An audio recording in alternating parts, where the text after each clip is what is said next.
Welcome to the future, where the glass is half full and you'll need new glasses, where you'll be jumping from conclusions. The past is annulled, and a new future is born. Never before in history has so much meant so little to so many. AD on the radio.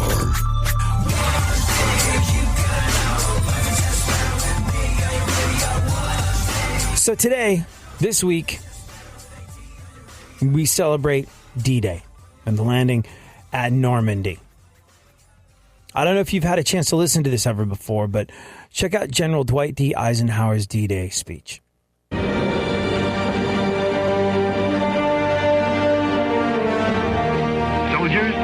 sailors, and airmen of the Allied Expeditionary Force, you are about to embark upon the great crusade toward which we have striven these many months. The eyes of the world are upon you. The hopes and prayers of liberty-loving people everywhere march with you.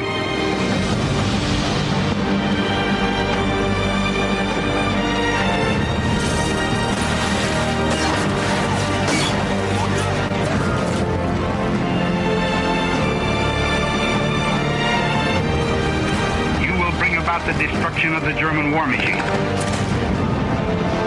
the elimination of Nazi tyranny over the oppressed peoples of Europe, and security for ourselves in a free world.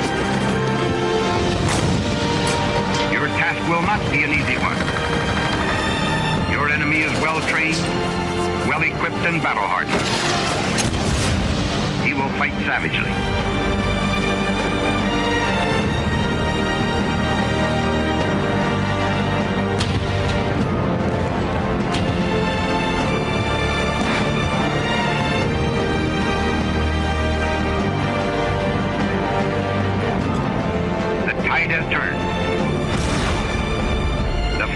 The world are marching together to victory. I have full confidence in your courage, devotion to duty, and skill in battle. We will accept nothing less than full victory.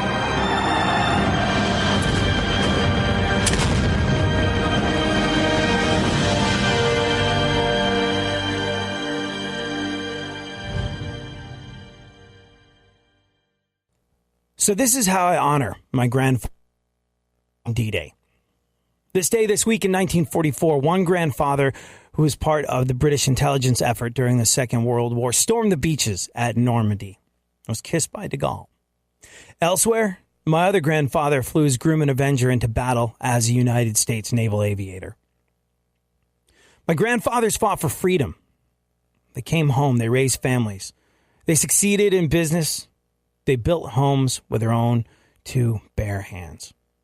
And they did more with their lives before they were 40 than I can imagine I will ever do with mine ever. Here's the thing about those guys.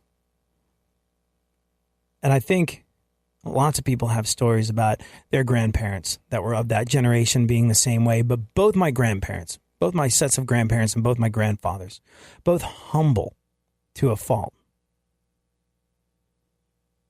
They've done incredible things, yet you never hear them speak of their heroism in the war or of their achievements afterwards.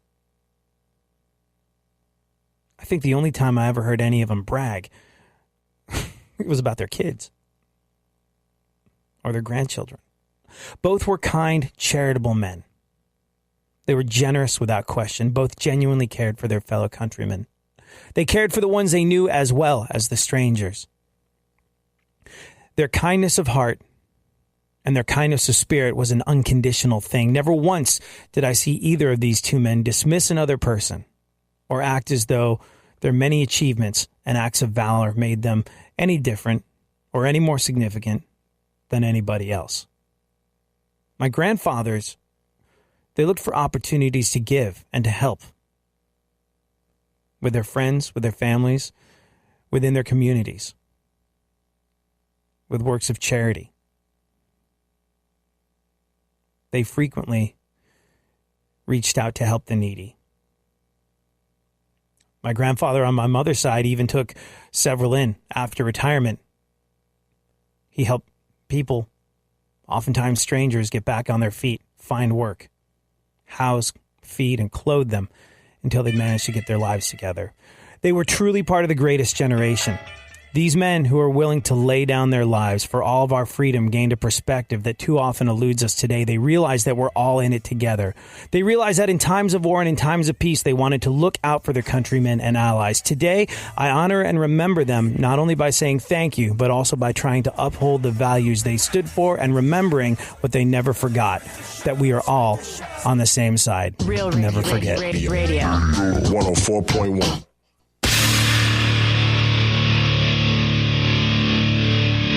Where the left and right come together for fundamental truths. AD on the radio, on Twitter at ADSXE.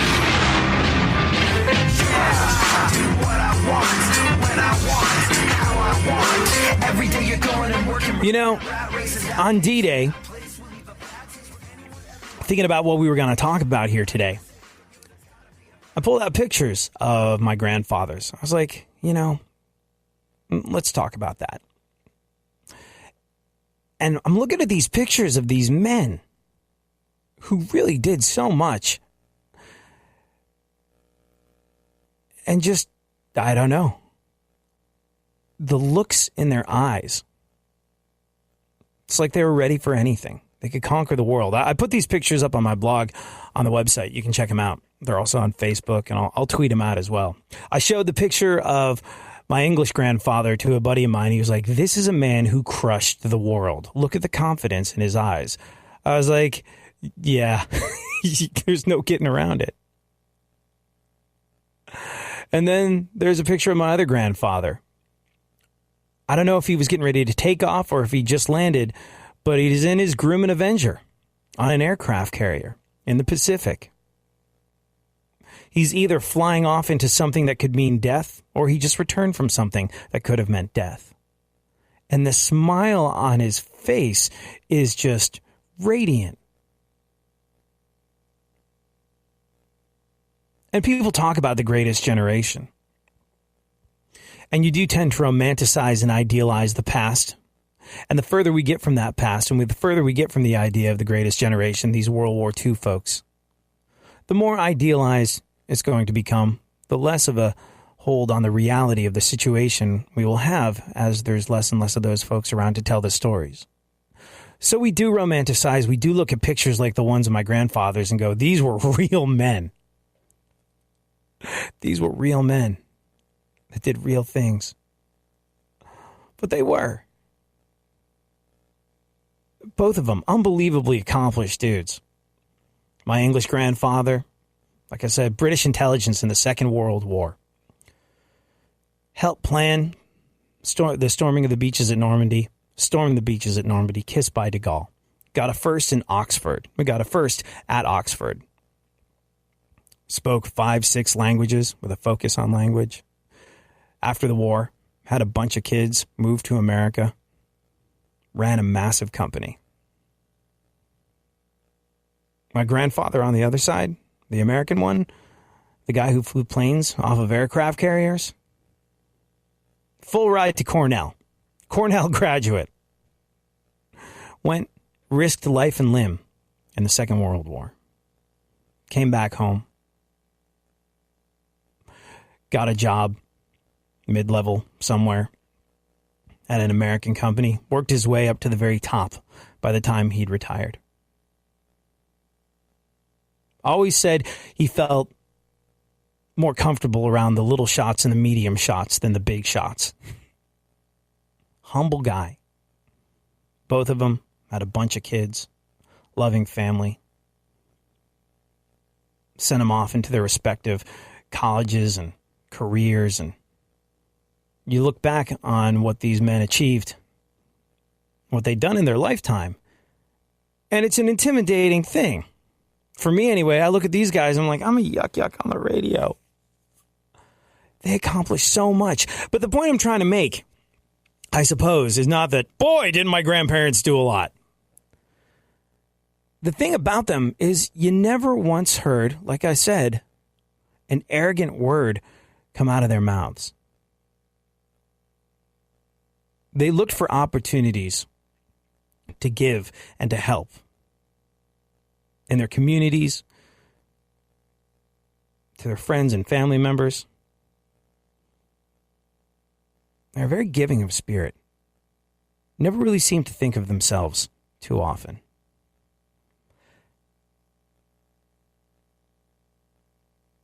And they were both decorated war heroes, both captains of industry when they came home. Every reason to feel, maybe even occasionally, slightly superior. Never once did I see or hear or notice a hint of that. Like I said, I think the only time I ever heard them brag or get all puffed up about anything, it was with regard to their children or their grandchildren.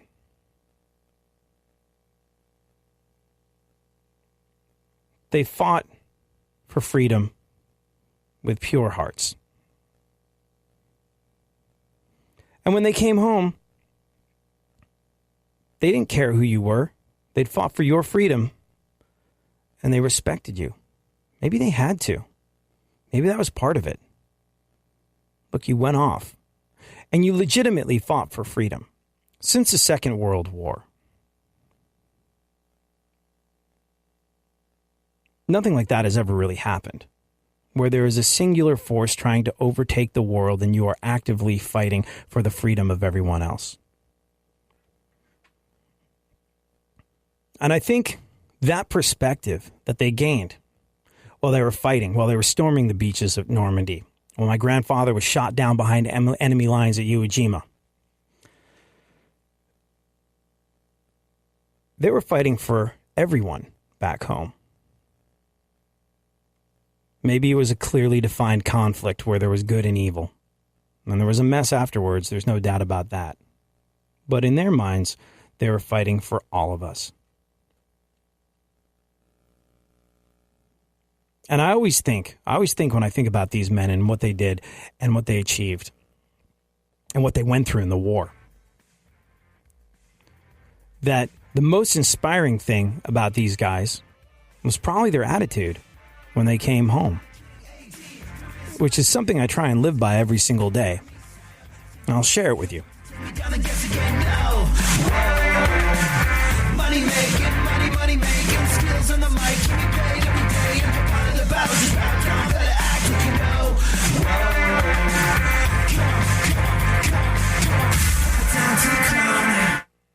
Come on. For more stimulation and less irritation, 9 out of 10 doctors choose KPRC AM 950, Houston's more stimulating talk radio.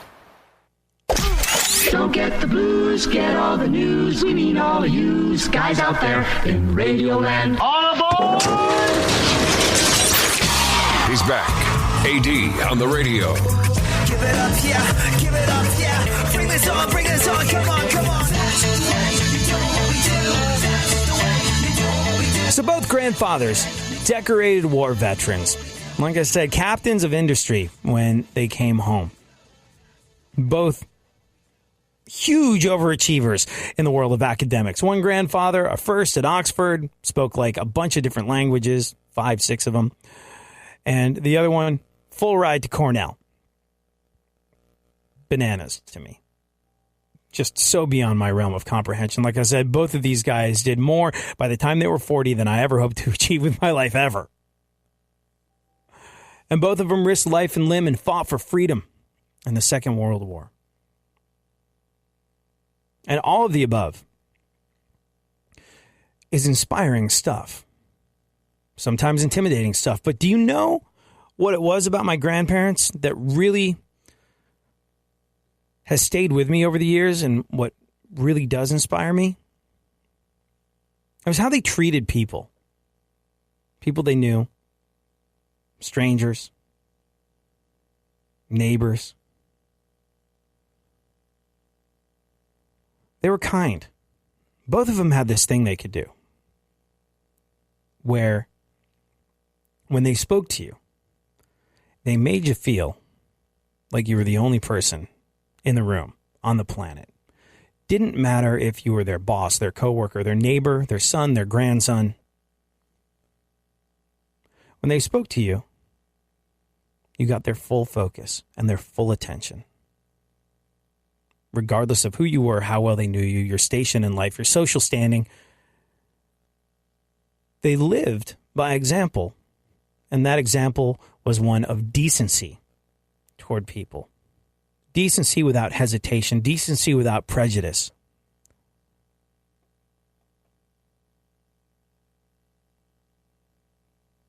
A giving nature to all they met. And it's funny, you look at these pictures, and these pictures really do tell 1,000. These pictures really do add up to 1,000 words. You see the stories in their eyes, their smiles. You see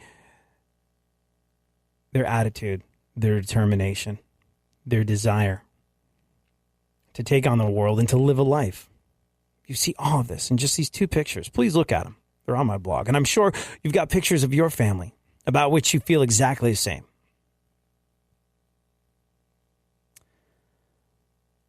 But the really inspiring legacy that my two grandfathers left behind was, like I said, one of kindness, of generosity of spirit. Looking for opportunities to give, regardless of who you were, what you believed, or what your background was. My grandfather on my mom's side was definitely guided in that through his Christian faith. My grandfather on my dad's side, not as religious, but came from a background of being a Quaker. I don't know if you know too much about Quakers. Very low key. Very low key. Known as being very hard workers, captains of industry, but don't necessarily scream and shout about it. Or at least that was a background my grandfather on my English side came from. But it transcended a religious background. And it became more of a spiritual belief with regard to the way that they went through life. This kindness, this generosity, this givingness of spirit. This desire for all equality. And they didn't trumpet on about ideas of equality, at least not to me. I mean, I was young. But you pick up on these things.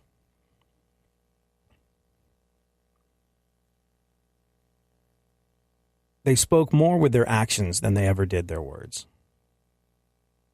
And there was no discrimination in the kindness and compassion that they had for their fellow human being. And that's why during D-Day, I try and live by their example. These men, they fought for all of us. They risked their lives for all of us, for our freedom. Not only that, but you can bet your bottom dollar they were happy to get home from the war alive and in one piece. So many obviously did not. And after a protracted, brutal, bloody, soul-destroying war, conflict after conflict, near-death experience after near-death experience, what they want to do with themselves? They want to go home, be with their wives, be with their families, raise their kids, and treat everyone around them well, with kindness and dignity. That's what they fought for. They realized, like I said, that in times of war and in times of peace, what they really wanted, what was in their heart, they wanted to look out for their countrymen and their allies. So on D-Day and every day, I do my very best to honor and remember them, not only by saying thank you, but like I said, also by trying to uphold the values that they stood for and by remembering what they never seemed to forget, that ultimately we're all on the same side. And ultimately, we have to have one another's backs.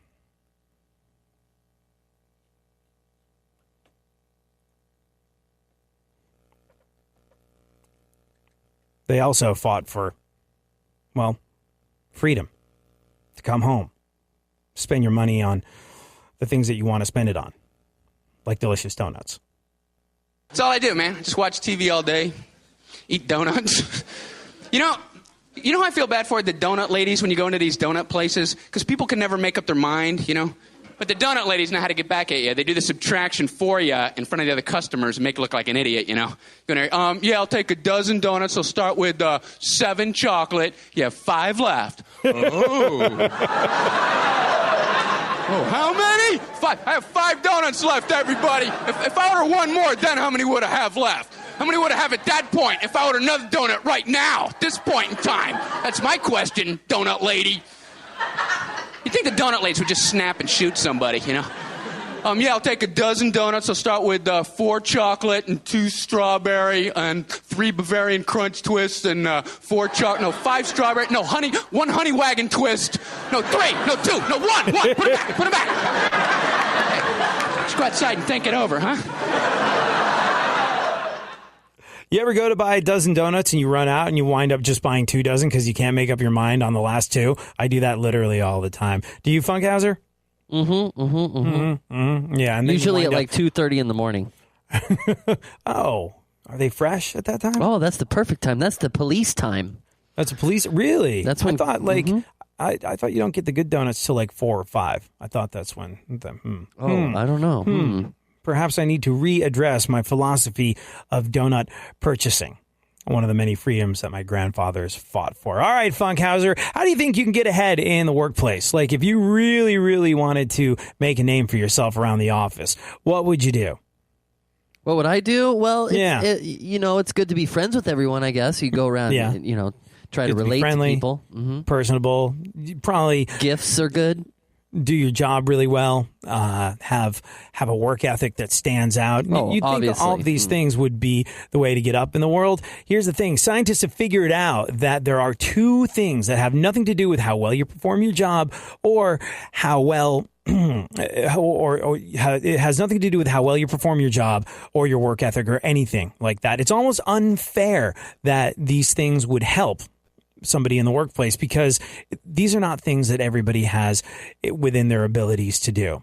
I think maybe I have a little bit, some of it, but not much. And I don't know. We'll get into exactly how you can get ahead in the workplace, a way that has absolutely nothing to do with how you actually perform your job a little later on. Right now, though, let's take a look at the events of today in our segment, My Witness News. What up, Funkhouser? What's going on? This is My Witness News. In no way, shape, or form fair and certainly not balanced. And now, super producer to the stars, Barry Funkhouser.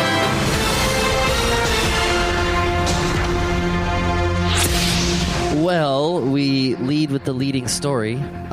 President Trump attacked London's mayor in a series of tweets. Yeah. In case you're wondering how well Melania's anti-cyberbullying campaign is going, there's that.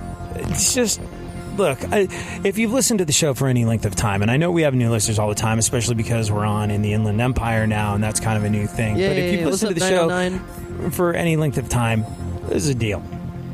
I don't like to define myself one way or another. When the Grand Dragons of Talk Radio reached down and plucked me from alternative rock obscurity and said, "We think you're what's next," they only gave me one rule. They're like, do whatever the hell you want to do. But please don't ever say if you're a Democrat or a Republican. And I was like, well, that's easy. I'm neither.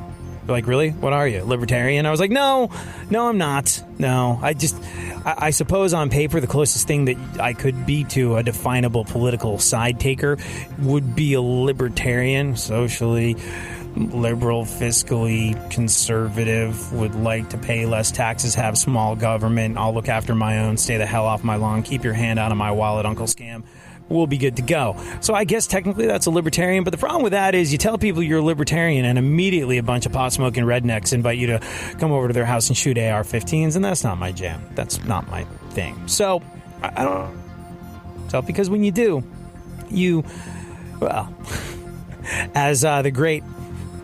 as Wayne and Garth said in Wayne's World, if you define me, you negate me. Wasn't that it? If you I don't know. But they could not have been more right. And I'll tell you why. Look, political parties exist for a reason.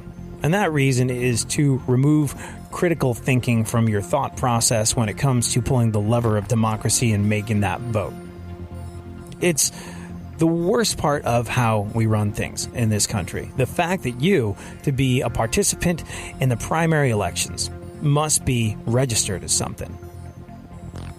Like I said, they want to coax a knee-jerk reaction out of voters. They want to remove critical thinking from our political process. They want to just be able to count on your blind reactionary vote.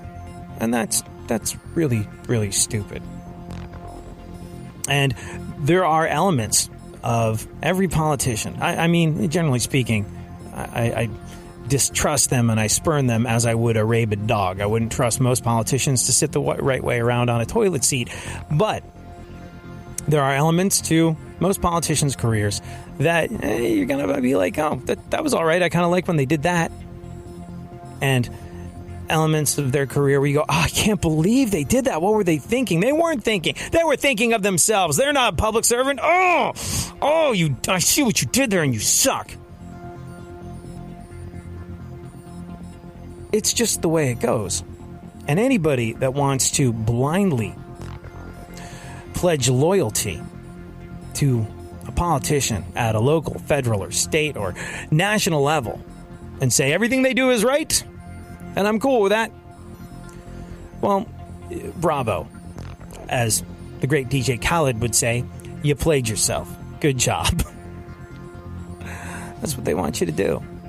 So, if you're a new listener to the show and you're trying to figure out, hold on, I'm trying to get a beat on this guy. You're not gonna. There is no beat to get. There's common sense. And more than anything else, there is a love for all of us here in America, a love for humanity, and a desire to move that ball of humanity further down the field.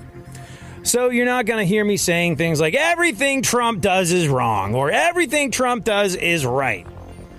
There's awesome money in division, in entertainment, in religion, in politics. If you can drive a wedge between people, remove their critical thinking from it, you can make big, big dollars in campaign finance money when you pass a collection plate or when you're trying to be a talk radio honk. And I will probably never drive as nice of a car or live in as nice of a house as people that are willing to do that. So you often find me playing devil's advocate for both sides, trying to build bridges and foster understanding between opposing viewpoints. But when it comes to President Trump's recent tweets, I have a pretty firm line on that. You walk these streets most every day, you're waiting to get washed away.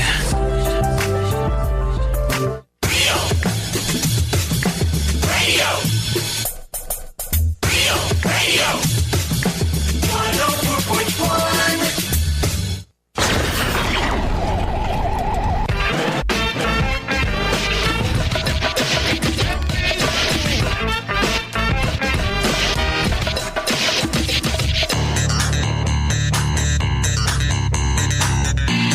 Now, more AD on the radio. Back once again, the ill behavior, delivering and giving you my musical savior. Back once again, it's your boy AD, and can't nobody rock a body better than me. Back once again, the ill behavior, delivering and giving you a musical savior. Back once again, it's your boy AD, and can't nobody rock a body better than me. So what were we talking about, Funkhouser? What was the last bit of news? President Trump's tweets. Is that where you left off? Yeah. He's totally going after the mayor of London in this series of tweets. Like I said, in case you're wondering how well Melania's anti-cyberbullying campaign is going, there's your answer. And you can hit the news bed, Funkhouser. This qualifies as nude. News? Oh, God. Nude.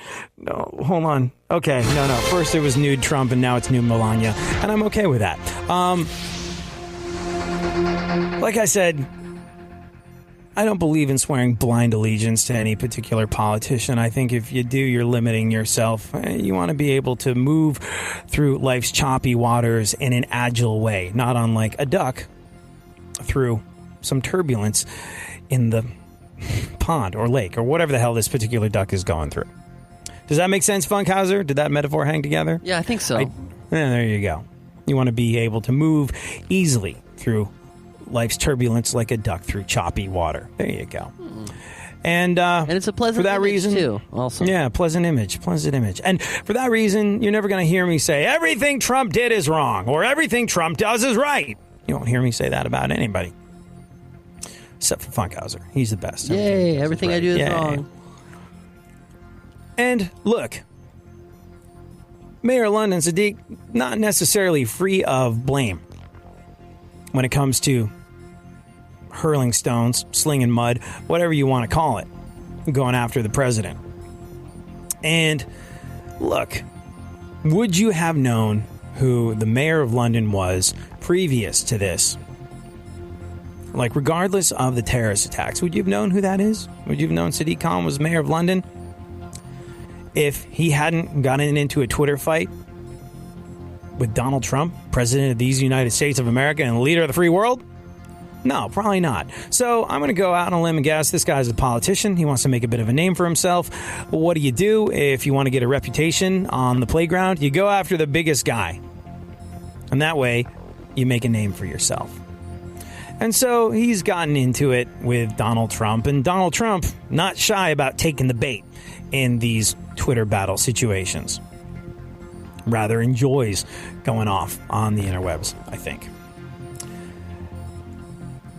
And so, I don't support it. I don't condone it. I think it's shameful that two grown men, two politicians, two leaders of whatever the hell it is they're leaders of, whether it's one of the biggest, most bustling cities on the face of the planet, or whether it's president of the United States of America.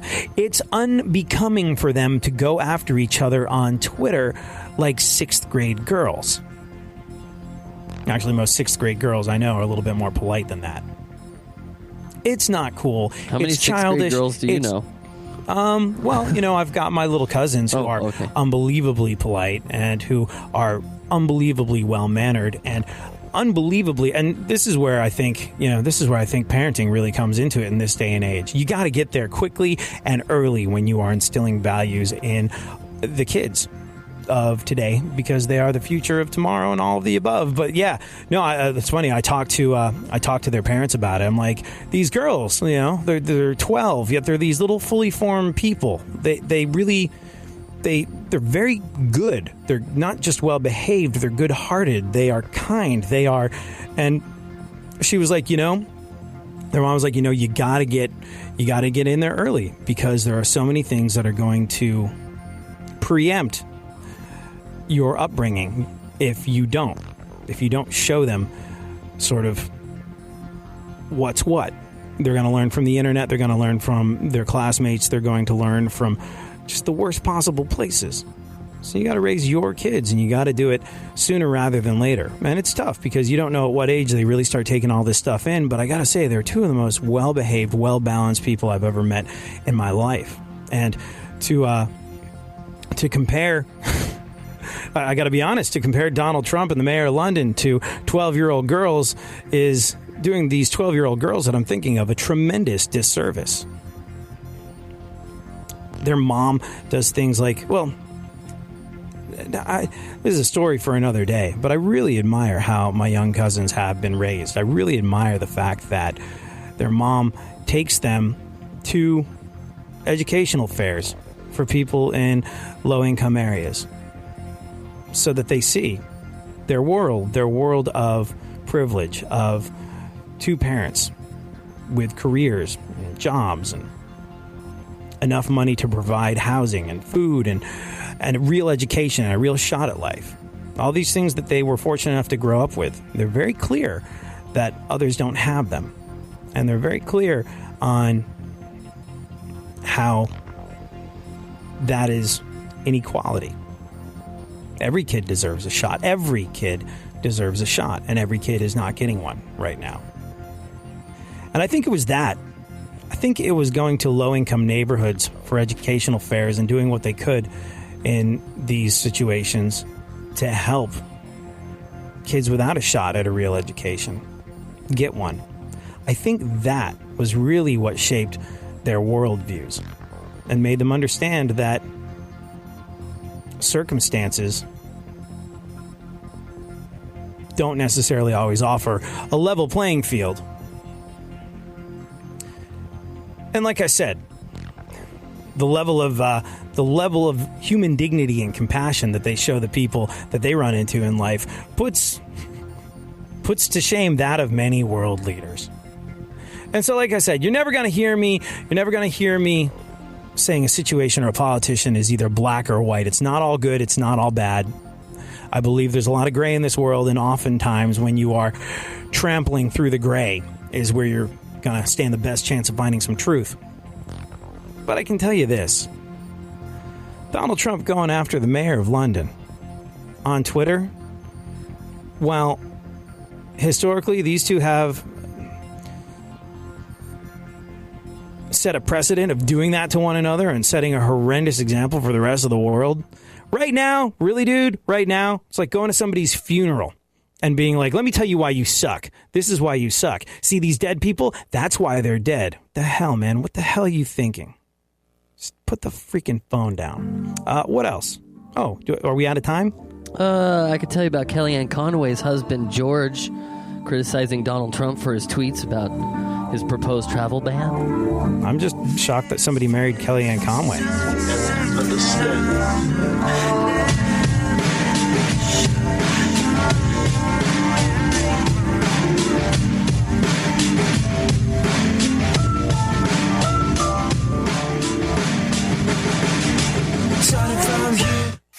Leave the stimulation to the professionals. Everyone is so smart. KPRC, more stimulating talk radio.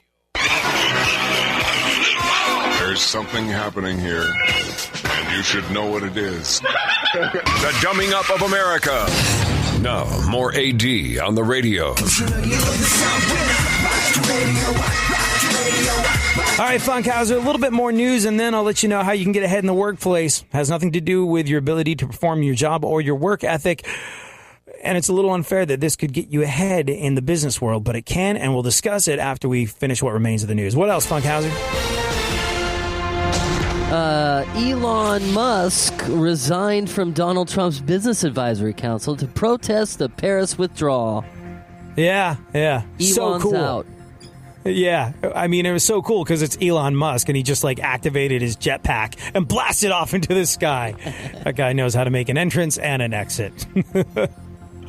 Oh, my gosh. Look, for people that are all bent out of shape about us backing out of the Paris Accord, here's the deal. Look, just because we're not on the same page as the rest of the world, just because we didn't enter into an agreement, does not mean that we are without ability to care for the world around us. Just because we're doing things differently doesn't mean we don't care about the world around us. Now, I'm not saying Donald Trump is a secret tree hugging environmentalist and you should just trust his every move. I'm saying that as always, it comes down to you. It really does.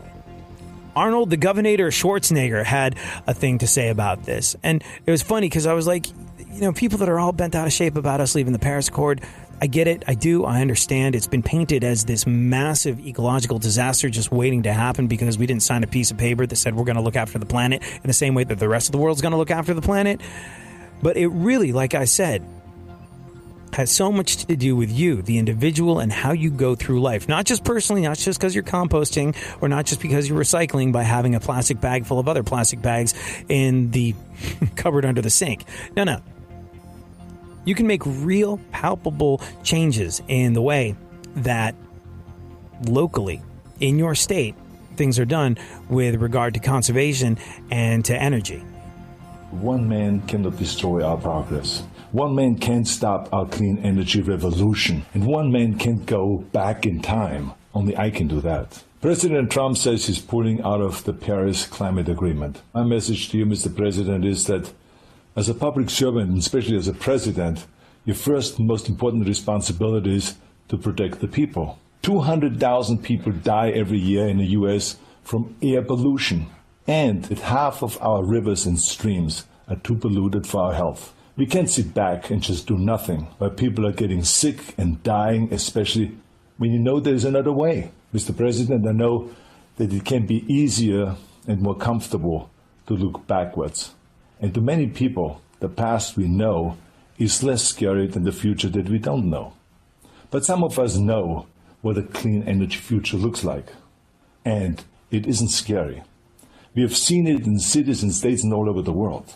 In fact, we know that the dirty energy future with asthma, emphysema, and cancer is much, much more terrifying. So please, Mr. President, choose the future.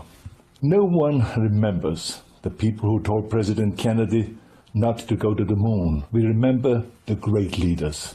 The great leaders that don't walk backwards into the past, but great leaders that charge forward towards the future. You see, the people will rise up. Local and state governments will rise up. Other leaders from local government will rise up and fill the void that you are creating.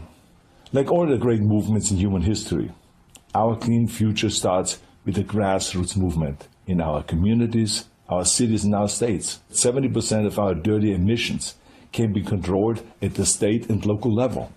We can't leave it to Washington, D.C. to lead. No, we need to do it ourselves. As a matter of fact, when I was governor of California and Washington failed to lead, we passed the strictest environmental rules in our country, and our economy is now booming. Today, we are number one in protecting our environment, and we are number one in economic growth. We have the cleanest air and water, and we also have more manufacturing jobs than any other state. We added more jobs last year than the second and the third states combined. Protecting the environment will not destroy our economy. The bottom line is great environmental policies do the opposite. They pump up the economy. Share this video. All right.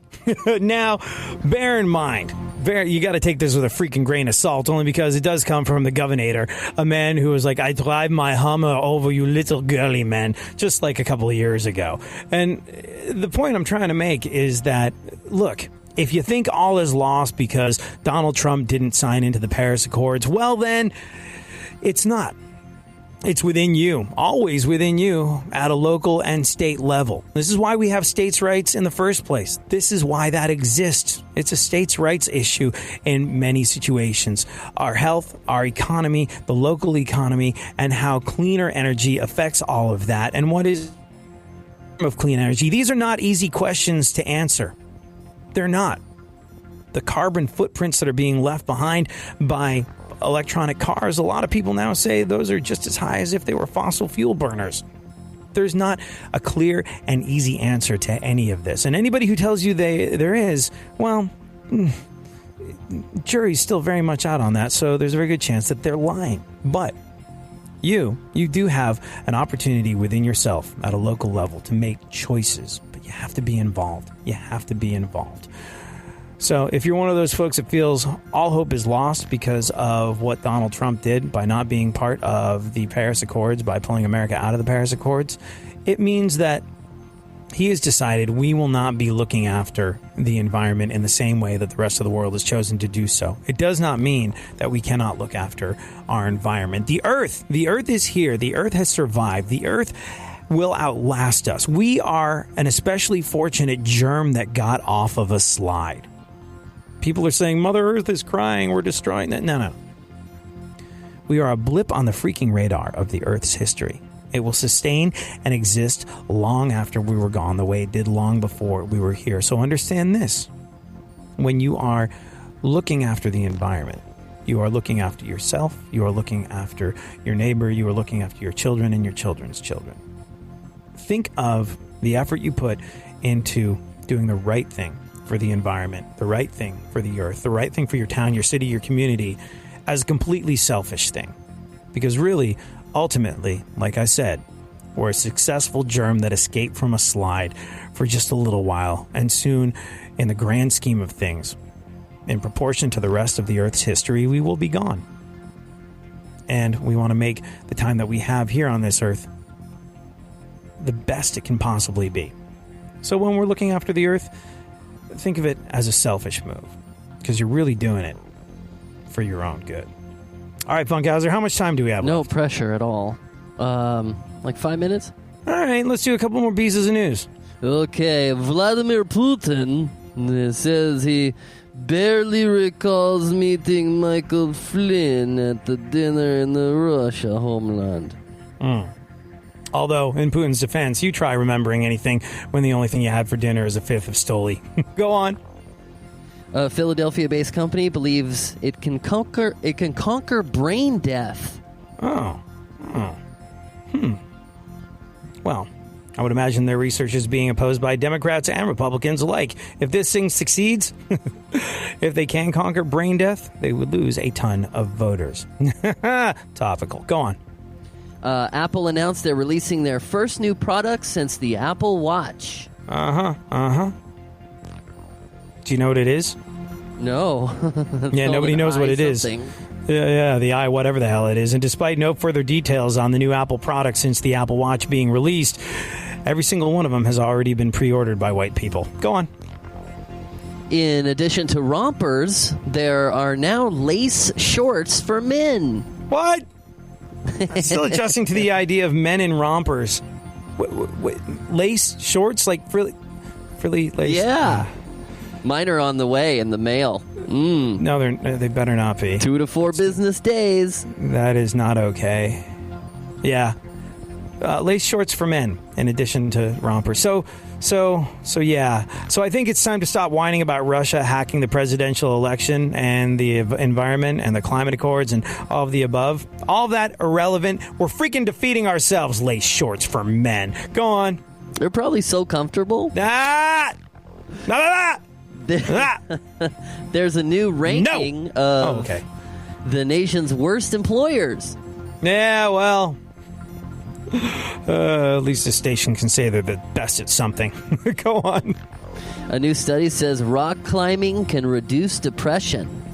Especially if you're a lady and the rock is Dwayne Johnson. Go on.